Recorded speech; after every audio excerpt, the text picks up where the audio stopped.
guys, welcome back to my channel. So I didn't post a video Saturday. I kind of took a break. I had a lazy day and I just was not feeling it, so I am sorry about that. But this video is going to be up, should be up Wednesday, so you guys will see that. This video is going to be just a little bit different than my other videos. Today's video is about reincarnation. I was on TikTok and this video popped up of this lady talking about how her daughter, she's 3 years old, keeps telling her that, I'm just gonna insert that TikTok video I found. Hey guys, I'm going to tell you about what my daughter did that caused me to believe in reincarnation. So last summer when she turned 3, she was in the truck with her dad and she had a band-aid on her hand because she got a paper cut, and she told her dad that she was okay this time but she wasn't last time. So then he called me and she said that the last time when she wasn't okay, it was because she drowned, and we asked when she drowned and she said she drowned in 1946. Since then I've been able to gather the following information. She was a teenager. She was at the beach swimming with her friends and her parents. Her name was Louise, her mother's name was Virginia, and her father was Michael. They went swimming, not in an ocean, but like a lake or a river, something like that. And she also said that at that point in time that she was Louise and I was Virginia, but her dad now was not her dad then, and that I am always her mom and I always find her. So most reincarnation cases are from young children, anywhere from the age 4 and younger. Sometimes it can be that the kids remember their past life when they were younger, and as they get older they forget it, but sometimes some cases some kids don't. So I'm going to be going over 4 other cases of reincarnation that are just absolutely crazy. So this first one is with a little boy that was 18 months old. His name was Gus Taylor. He would tell his family, his parents, that he is his own grandfather, that he is his grandfather. They kind of disregarded it, you know, like he's only 18 months old, he doesn't understand what he's saying. His grandfather had passed away before Gus was born. I want to say it was like a year before Gus was born, and so maybe he was just getting confused. When the family would show Gus pictures of the grandfather, he always was able to choose which one Grandpa Augie was. He always pointed him out. That's Grandpa, that's Grandpa. So he definitely thought they were the same person. And this went all the way up till he was about 4 years old. And then come to find out, there was this secret that the family had that they didn't tell Gus. He was young, he doesn't need to know this, that Grandpa Augie's sister was actually murdered and dumped in the San Francisco Bay Area. For obvious reasons, they didn't tell Gus this, but for some reason, Gus would randomly start talking about how he missed his sister. He did not have a sister at this time, but he would talk about how he missed his sister and would talk about how she died.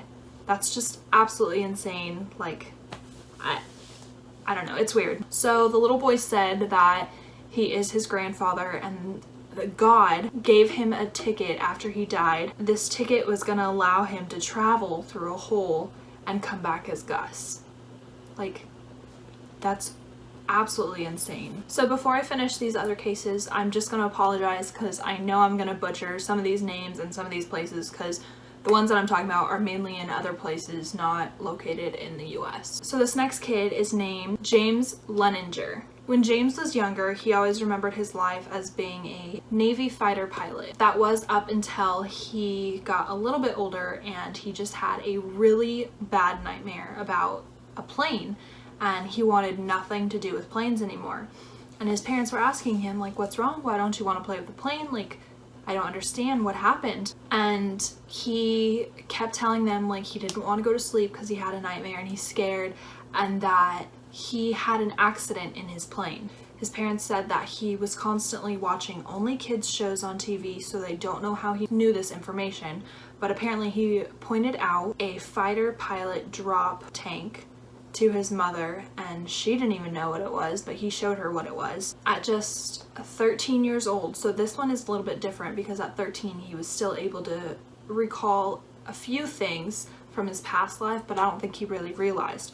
So at 13 years old he was actually inspecting a plane as if he were a pilot, the way pilots do for their pre-flight takeoff, which is crazy. At just 13, how does he know what to do? So James would tell his father that he used to go in this plane, and this plane would take off from the boat, and he had a co-pilot named Jack Larson, and the name of the boat was Natoma.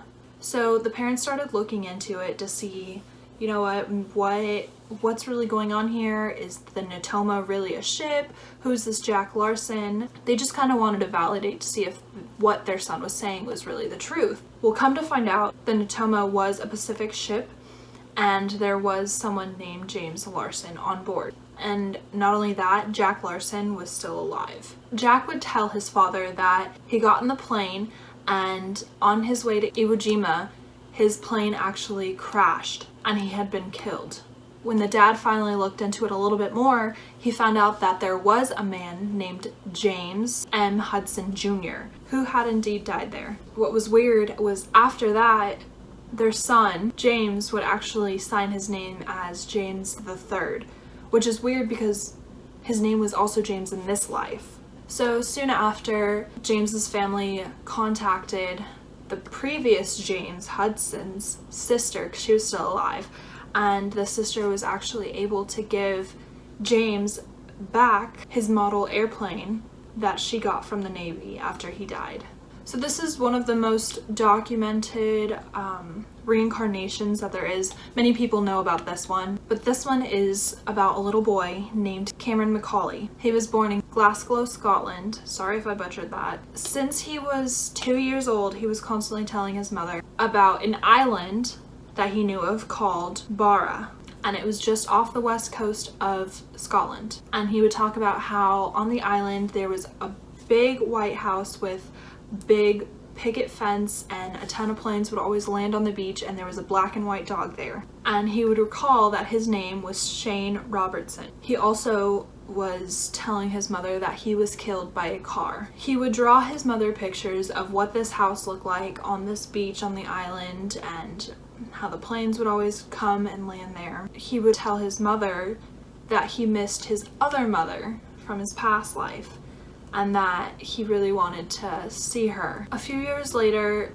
his mother actually took him to Barra because he was constantly saying that he was missing it, along with missing his mother and everything, and he wouldn't stop talking about it. So his mother took him to Barra just so he can look around and possibly get some confirmations on what's really being said here. When his mother took him to the island to visit, they landed on the beach, and soon to find out there was a big white house with a big picket fence, and it was still owned by the Robertsons. In one of the old family photographs there was a picture, and in that picture there was a black and white dog and a car, and this is the car the little boy kept saying he was killed with. However, the one thing in that photograph, there was no Shane, and the whole Robertson family didn't know about a Shane Robertson. The weird thing was though that Cameron, the little boy, actually, when he went to go into the house, he knew his way around the house. He knew where everything was. He could pinpoint certain things like on the wall that were like messed up or things that happened, which is really crazy. As Cameron got older, like most cases, he did end up forgetting about his past life and what had happened. So he had no more new memories of what actually happened before this life. There was one consistency with another story that was mentioned, that Cameron recalls going through a black hole and ending up in his mother's tummy, which is really weird because that happened in 2 stories. Okay, so this next story, I'm completely gonna butcher the names and everything, but we're just gonna keep going with it. So this is a story of Parmod Sharma, and he was born in India in 1944. When he was just 2 years old, he would talk about his wife, Moradabad, to his mother, saying that she doesn't need to cook for him because his wife can cook for him. So between the ages of 3 and 4, Parmod would describe to his mother about a business that he remembered where the family would sell cookies and water, and it was called the Mohan Brothers. He would always tell his mother how they built these shops and how he would serve cookies to his families and how they weren't very financially stable. He obviously didn't use those words because he was younger, but he would explain these things to her. And one day, Parmod would actually tell his mother that he did not want to eat what she made because she made curd, and he kept telling his parents, don't eat that, and he would never touch it. and which they thought was really weird. So they asked him more about it. They're like, why won't you eat? Why are you telling us not to eat this? And he said that the reason he's not eating it is because he became very ill after eating it in his old life. And another big thing was he hated being submerged in a bath. He did not want anything to do with baths. He did not like sitting in water. His reasoning was because he actually had died in a bathtub previously. Eventually, the family would take Parmad to go visit his old wife. Many things were actually confirmed.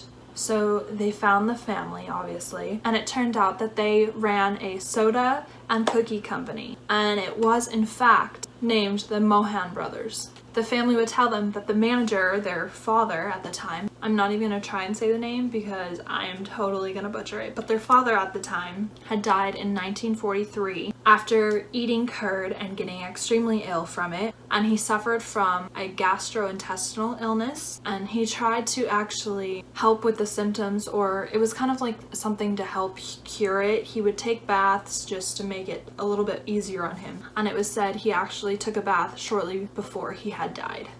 So it was all confirmed, which I don't understand how these kids know this. There's no way that these kids can just know this and tell their parents. Like, this has to be something that's really happening here. And then 2 different stories about going through a black hole.